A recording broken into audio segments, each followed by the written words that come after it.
unrecognized, discouraged, despite achievements. I took AP English and had a teacher named Clampett. He was an ex-Vietnam vet turned school teacher. He rode a Harley-Davidson motorcycle, had medium long hair, which was exceedingly long for a school teacher back then and was almost inappropriate. And he coached the football team. He taught advanced placement AP English and literature, which he hijacked for his personal psychotherapy humanities philosophy class. That's right, he didn't really teach English or literature. He taught psychiatry, or at least psychology and philosophy. Clampett was an ex-Vietnam vet with commendations. He had learned 3 martial arts techniques: karate, taekwondo, and jiu-jitsu.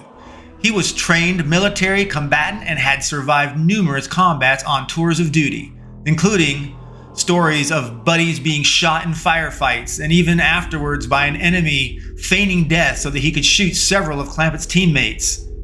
Seeing his friends die bloodied, horrible deaths and returning home to America that disrespected him and chortled at his patriotism challenged his faith in mankind. When he returned to America, he was messed up, with a lot of conflicting feelings about having his patriotism betrayed and seeing corrupt government and politicians thrive. Yes, Clampett was jaded, to say the least. And yet he loved literature and philosophy. He read voraciously all his life, even when in active duty. He had a thirst for knowledge and a deep sense of patriotism. He should have been the perfect soldier to defend America's freedom and rights. But the world hurt and crushed his ideals and took everything he valued from him. His wife divorced him and took his daughter, alleging that Clampett was unstable following his defending the country in Vietnam. No one wanted to hire him at first when he returned from Nam, but he was able to earn a teaching credential, and because of his hippie post-Vietnam image, he was hired as an instructor at UC Berkeley in California. But for personal reasons explained later, he left Berkeley to become a high school teacher in a remote rural area, Morgan Hill, which also served San Martin, where I lived. I loved how Mr. Clampett was so different than any other teacher and that he bucked the system. And most of all, that he stood for what he believed in. He had his negative quirks that got him into a lot of trouble. And in that way, he was almost a sort of martyr to me and to the fellow students. My teacher, Mr. Clampett, faced his own hardships and challenges and demons in his life. As I grew to know him, I saw him more and more as a rare man that stood up for what he believed in, regardless of what might happen to him. He proved that at Vietnam, that was true for him. He proved in Berkeley that that was true for him. I witnessed it firsthand that it was true for him in Morgan Hill as well. And for all of his integrity and fighting for right, he was beaten down for it, and beaten a lot. In a lot of ways, he reminded me of Walt Whitman's poem in tribute to the death of Lincoln in 1865, his "O Captain, My Captain," where the dead president is elevated to martyrdom. "O Captain, my Captain, our fearful trip is done. The ship has weathered every rack. The prize we sought is won. The port is near, the bells I hear, the people all exulting. While follow eyes the steady keel, the vessel grim and daring. But oh heart, heart, heart, oh the bleeding drops of red, where on the deck my captain lies, fallen, cold and dead. O Captain, my Captain, rise up and hear the bells. Rise up, for the flag is flung. For you the bugle trills. For you bouquets and ribbon wreaths. For you the shores a crowding. For you they call, the swaying mast, their eager face turning. Here, Captain, dear father, this arm beneath your head. It is some dream that on the deck you've fallen cold and dead. My Captain does not answer, his lips are pale and still. My father does not feel my arm, He has no pulse nor will. The ship is anchored safe and sound, its voyage closed and done. From fearful trip, the victor ship comes in with object won. Exult, O shores, and ring, O bells, but I, with mournful tread, walk the deck my captain lies fallen, cold, and dead. Clampett was my Lincoln, a person willing to die for their unwavering values and integrity. There were few people in my life that I respected, and Clampett and Mr. Ting were some of those few people. Clampett nicknamed students he liked or thought had high potential. There was Hockey Puck, a girl with star athlete potential but did not take things too seriously and would likely wash out at first pushback or adversity. There was Quillo Pad, a Chilean boy with fuzzy sponge-like afro hair. It was a better name than the one that he started with, which was Whiteboard Eraser or just Eraserhead. Once he even threatened to clean the class chalkboard with his hair. I too was blessed with a nickname. I was Airborne instead of Seaborn, because I would see things in books and topics that no one else did, or saw them in very completely different, obtuse, alien ways. He would say things like, "Let's see what Airborne has to say," as he transitioned to me that he wanted wild perspectives or otherwise effed up imaginations. Well, we annoyed Mr. Clampett a little bit by calling him Jed in Counter, after the Beverly Hillbillies TV show of the era, Jed Clampett. It was all that we had to show our respect with him by playing along but ribbing him back, as he did with us, sort of a banter that we played back and forth. Mr. Clampett was a well-respected teacher at UC Berkeley before he became a high school teacher in our podunk farming ranch town of Morgan Hill, California. Anyone would wonder why a decorated Vietnam vet had become a university instructor and then abandon all that and turn full hippie and start riding a Harley-Davidson motorcycle and teach at a podunk high school. Was it stress from Nam? What happened to Jed Clampett? Apparently not so. It was not Nam or anything like that, said Clampett. One day, Clampett was not there. Instead, we had the high school principal standing in. The principal explained to us, Mr. Clampett overstepped his bounds and his authority as a teacher and has not properly covered the coursework as outlined in the curriculum. Clampett is on suspension while we review his performance and the possibility if he should even return to work or even in the school district at all. It was formal, damning, and I felt completely wrong. I could not stand for it, and so I rallied the students from lunchtime and between classes. I asked to spread the word. I declared, tomorrow and every day thereafter, we should not attend class until Clampett is back teaching with us. It was a powerful message, simple, and I felt it was the right message. The next day, maybe 90 or more students joined me sitting on the lawn in front of the school, and we sat there through the buses dropping off kids, through the first class bell and into the next class bell. Then the principal arrived, worried that local newspapers had been alerted, and he asked what he could do to resolve things and who was in charge. Many students pointed to me. And so I stood up and said, "Me, I'm responsible, and unless Mr. Clampett comes back, we won't either." Kids cheered. They cheered me on, as though they wanted the message to be made, but they were too timid to make the statements themselves, but they would follow me and support me. Thankfully, it was enough. The principal said that he would ask Mr. Clampett back if we would go back to class immediately. We agreed, and Mr. Clampett was back the next day. It turned out that he was suspended because Hockey Puck's parents complained that she should not have a nickname, Hockey Puck. and that he should only use her real name that her parents gave her. After Mr. Clampett had reclaimed his job following our sit-in for him, he celebrated that he must have done something right for the class, for us to step up and say that we believed in him, in the face of the man. Clampett had let his hair grow gruff, so he seemed a little more real than ever. He took in a deep breath, exhaled, and sighed. "Let me tell you why I am so hard on you. Let me tell you why I stick names on you. I was an instructor at UC Berkeley after my tour of duty in Vietnam.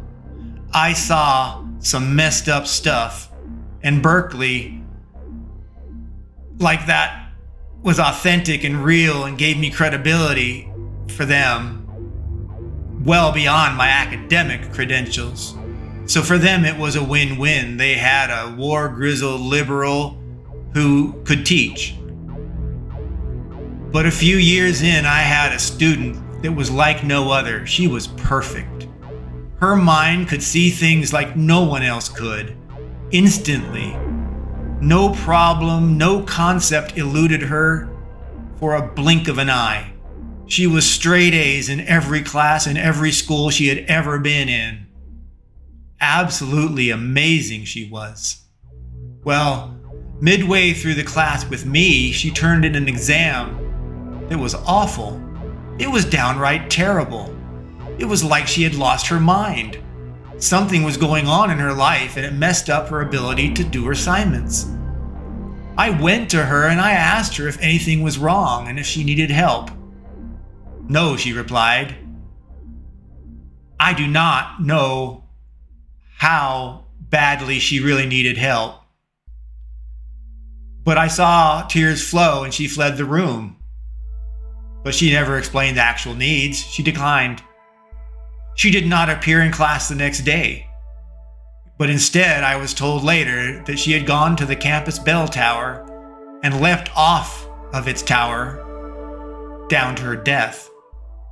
She left a suicide note that she could not face life as a failure. I felt like I killed her by giving her an F. Yeah, I gave her an F on her paper because it was that bad, and she needed to know it. But I learned if you have never learned to cope with pain and loss, then when you encounter failure, you may not have the skills to cope and survive. This was her first time away from mommy and daddy, and this was the first time she got a bad grade, and it was a terrible grade.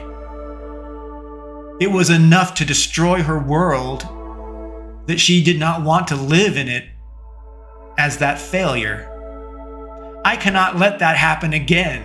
And so I may be a bit tough on you here, and I may give you F grades, even if it's not justified sometimes now.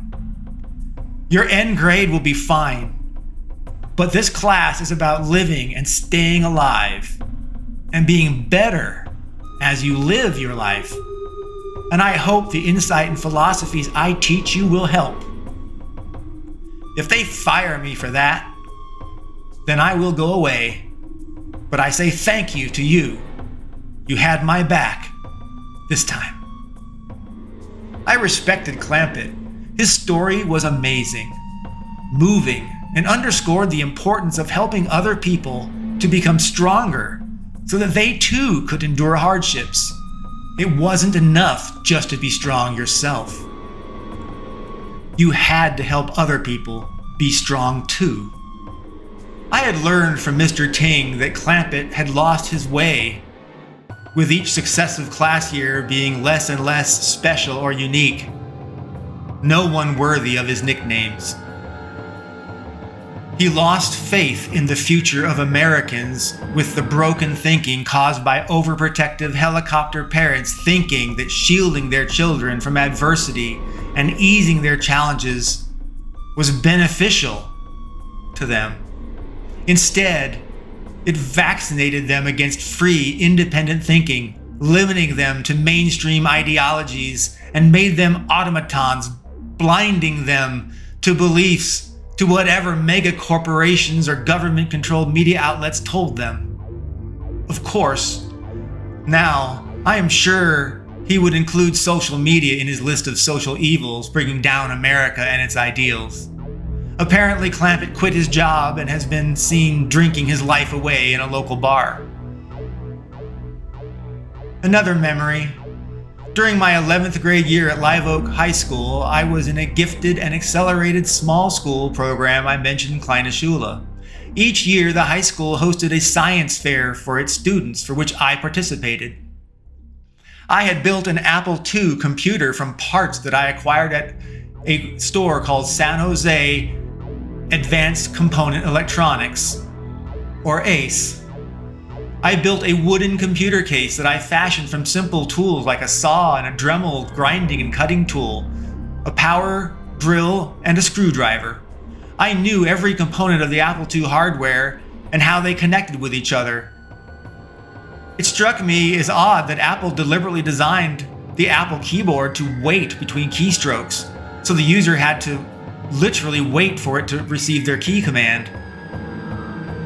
So one of the things I improved, I replaced a resistor on the keyboard that arbitrarily created that lag so I could type faster.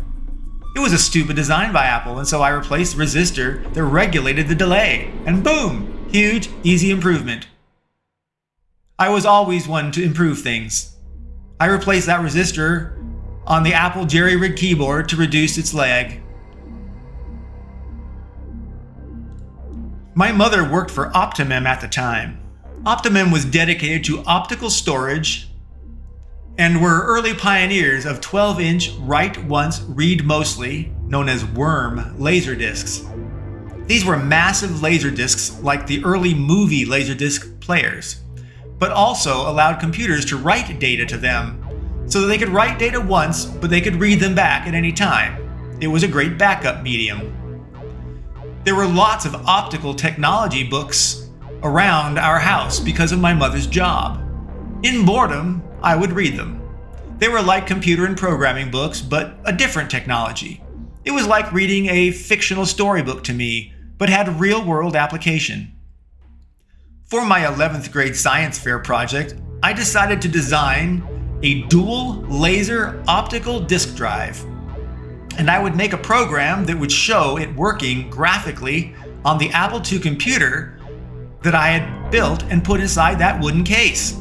I figured both it would impress people with my home-built computer as well as my amazing software and the knowledge I had on laser discs. I acquired a programming middleware thing called the Software Automated Mouth, or SAM, which I integrated into my dual optical laser disc illustrative demo so that it would speak out loud everything in the demo. Judges were jaw-dropped at the technology, the graphics, that I had a computer way back then talk out loud spoken words in 1985, all created by an 11th grader. No way, they would assert to me one after another. They alleged my parents did the project, and I must have just watched them. That it was impossible, they would insist incredulously, deeming that a child could do such things. They basically said that I was a liar and a cheat. They were wrong. I did everything without any help from anyone at all. I did everything, but it did not matter. That I could detail how the design relied on Faraday's laws on light and rotation and the properties of Polaroid plates, how it would filter light according to clockwise or counterclockwise light rotations, which could then be used to set a magnetized surface to polarize through a polarized plate the actual reading, thus creating effectively a positive or negative sign, a 0 or 1.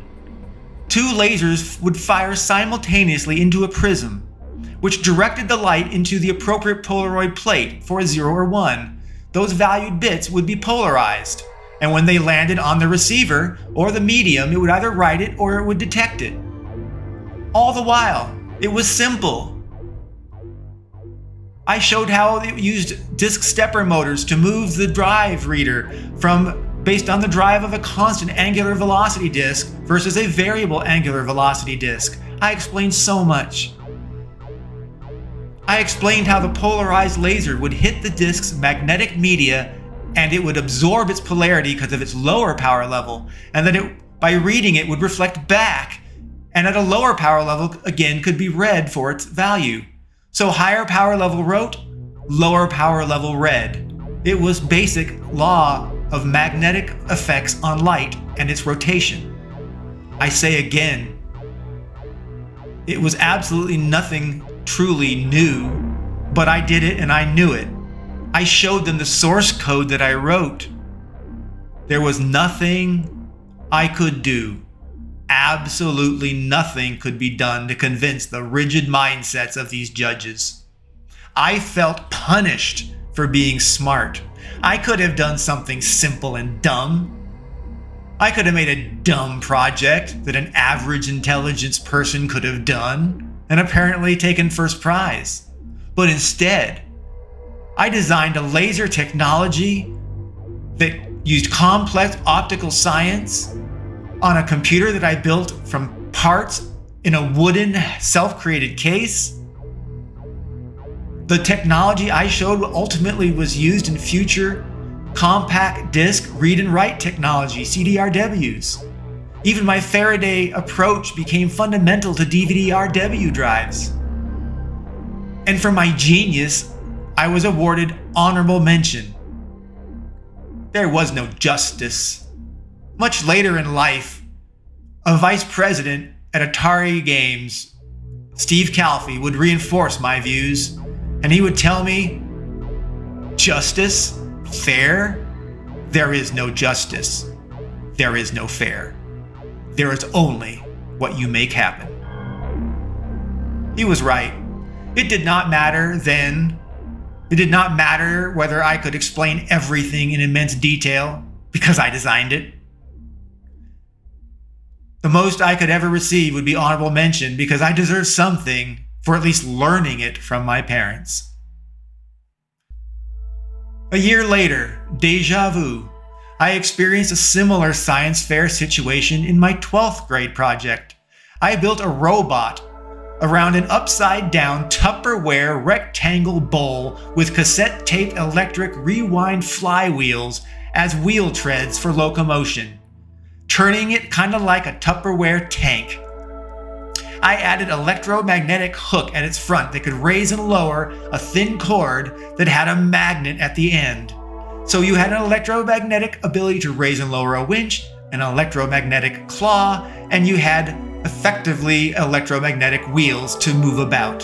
You could power one side to turn left, the other side to turn right, both sides to move forward or backward. I controlled the whole thing with a ribbon cable that went up to a remote control that had buttons on it. Once more, the judges, though, saw my amazing creation, and they alleged there was no way that a high school student could have made such a thing, a robot. And so they awarded me second place, recognizing again that I understood everything in immense detail, and I was able to articulate it so precisely. The judges recognized the amazing robot, but asserted that I must have had significant help, though I denied it.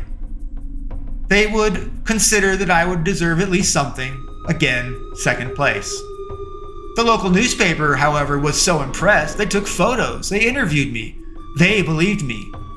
Honeywell was likewise impressed. They gave me a cash prize, offered that I could eventually come to work for them. It made me happy that outside of academia, people recognized talent and skill. They recognized me. To this day, I hold firmly that people cannot comprehend that there are extraordinary other people that are far beyond their intelligence and their capability. I was such a person, and my life has repeatedly hurt me because of it. Being extraordinary means you will be extraordinarily hurt. Greatness goes unappreciated everywhere. Great heart and compassion, great intelligence and passion, great creativity and ingenuity, great looks and athleticism, and so forth. Extraordinary talent is ignored, or even suppressed, or abused, because such people are misunderstood, often becoming victims of jealousy and envy. My experience with my 11th grade and 12th grade science projects proved greatness is not recognized and is in fact suppressed. I made a magneto-optic laser disc design with supporting computer demonstration and remote-controlled mobile robots with pulley magnetic arms.